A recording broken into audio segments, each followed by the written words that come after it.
Di ba? Kailangan mo patuloy nila. Sa 10 patura. Minamahal kita ng Diyos.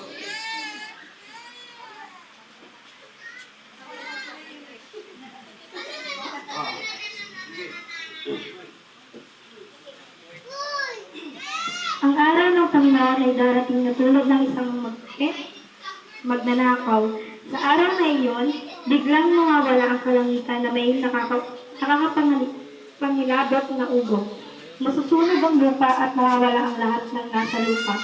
Kung ganito ang magiging kahihinat ng lahat, dapat kayong mamuhay ng banal at makadlos, habang hinihintay niyo ang araw ng pagdating ng Diyos at ginawa ang makakayanan niyo para mapadali ang pagdating niya. Sa araw na ito, masusunog ang langit sa apoy at matutunaw ang lahat ng nasa lupa sa tindi ng init.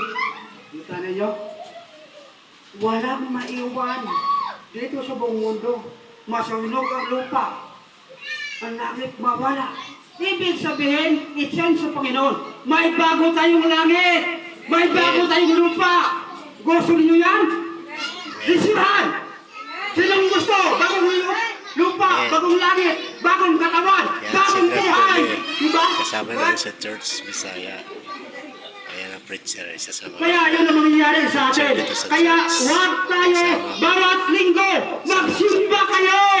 Bawat gabi bago matulog, magdasal kayo. Pagkisig mo, magdasal kayo. Maglakad ka, magdasal kayo muna bago ka tumayo sa upuan mo. Huwag kang damiritso maggising lakad. Wala yan. Nakita sa Panginoon ng mga ilas natin dito sa buong mundo ito.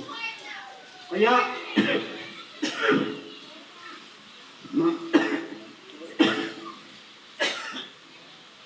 mga kapatid ko sa Panginoong Diyos,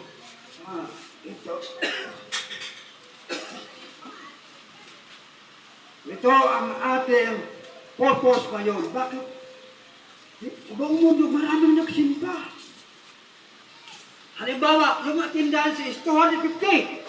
Siguro ang yung threshold dyan is my 100 or 90. Oh!